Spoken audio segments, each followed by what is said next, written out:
All right. Well, hello everyone, and welcome to another little mini apologetics video, kind of supplementing yesterday's homily. I had to keep things short. We had a lot going on in church yesterday, and basically I wanted to make an additional supplemental video because this notion of the norm, the normal being good, is just something that just deserves a little bit more exploration. So the whole idea is to clarify that normal does not equal boring, and it does not equal plain. Normal is when things are as they should be. If it is something that is functional, it is normal when it's working the right way. So that's an easy thing to appreciate when we're talking about something with a very clear function that can never stop working without terrible consequences. You want your heart to be normal. There are problems if your heart is not normal. Likewise, if your car is working normally, that's a very good thing. It's when your car is making odd, irregular rattling sounds, or you've got lights, popping up on the dash, that's when you have a problem. So in that way, it's very easy to understand that normal is good. And the counter argument I would make to people saying that normal equals boring, basically, is normal isn't plain. I think of cake. When cake is normal, that means that all of the ingredients that need to be there are there. So I would argue that if you're having a really bland, plain cake, like the frosting isn't very sweet, the cake itself isn't very soft or buttery or whatever, whatever you're looking for in cake, like that would be an irregular cake. A normal cake is one that you would be willing to eat.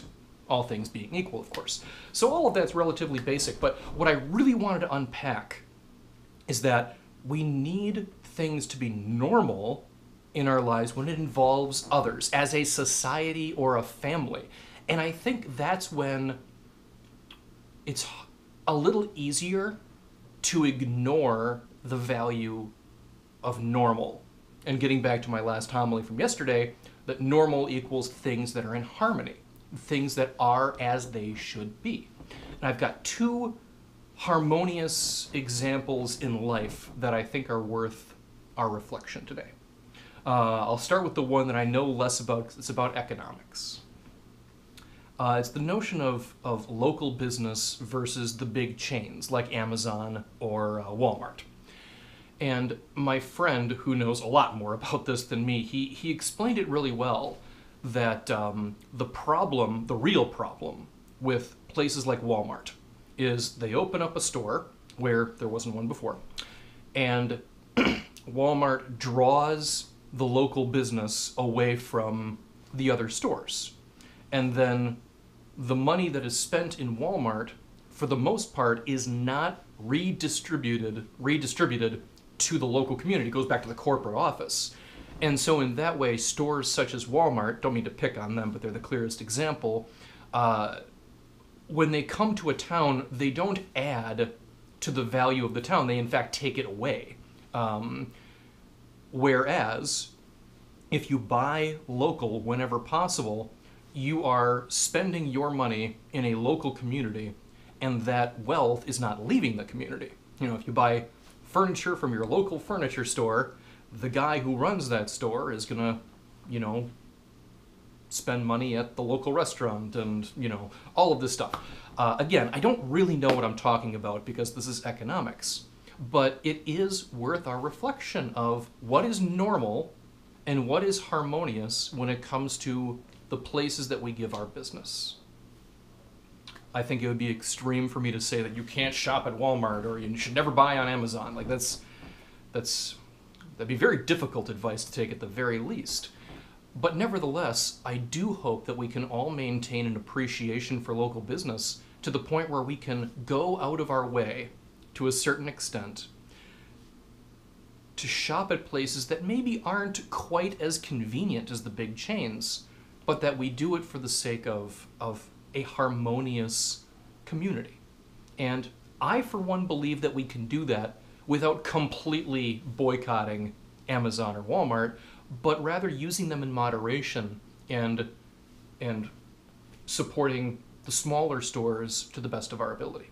So, again, I don't know what I'm talking about. Take it with a grain of salt. There is something I do understand a little bit better, and that's family harmony. And family harmony is the norm. It is normal for families to get along in spite of their differences. And when families fragment and break apart, which is happening way too much in our era, that is unharmonious. That is not normal, and that is damaging to, well, a family unit, if you will, and therefore everyone in the family unit. A while back, several months ago, I forgot exactly how long this was, one family member got a call from another family member, and this family member just exploded at the other one. And it was completely unanticipated in that exact phone call, but sadly, it was all the common things. They exploded about differences regarding the mask mandate and whom these two people voted for. They didn't vote for the same person. And basically, someone in my family said to someone else in my family, this is my extended family, by the way, basically, they don't want them in their lives anymore because of these, political opinions. And imagine how hurtful it is to say that. Imagine how devastating it is to hear that. Because as a priest, I get hate mail from people basically saying that same thing, and it's devastating. And these are people that I've known for a year or two, and these are people that have not liked me since the day I walked in the door. So our relationship is never really all that strong, and yet it is still utterly, utterly crushing when you have to deal with something like that. It has to be 1,000 times worse when a blood relative says that. I don't want you in my life anymore because of whom you voted for. So, we hear about that, everybody, the news gets around eventually, and we're all very perplexed. It was very unlike that person. Came out of nowhere. But we cracked the case a few days later, maybe a week later. It turns out that the night before that phone call, a moderately influential person on TV basically said to his viewers that if you have people in your life that disagree with this, that, and the other thing, you should cut them out of your life.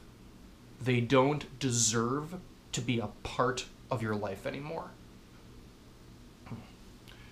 I didn't watch the episode, it's a paraphrase, but we think it's quite a coincidence that this person that we know that my family member watches said that one night, and then this phone call came the day later. And if that's true, which it might not be, but if it's true, what a waste. What a terrible waste of everything. Of familial, unity. I mean, these are people that have known each other literally their entire lives. They've always gotten along for the most part. They've always disagreed with politics with each other, but they always got through it. And now, because somebody on TV told them to, they just broke off. That is not normal. That is not harmonious. That is not how things are supposed to be. And that pains me. It really does. I haven't lost hope. The good news about this setup is it's not two people who hate each other. That's very difficult to cure, because when two people hate each other, when one person is ready to forgive, the other person is not, and is able to refuel that disagreement and hatred. When it's one person angry at another person that truly does want to make up, then there's at least a chance that that first angry person can calm down and rebuild the bridges that they burned. So I do think that there's hope that reconciliation is possible in the future. But I weep, because that is not how things should be.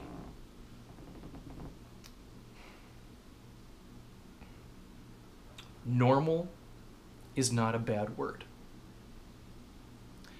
If normal means boring, plain, and just being uncreative or whatever, like, clearly that is not that is not a value I particularly share.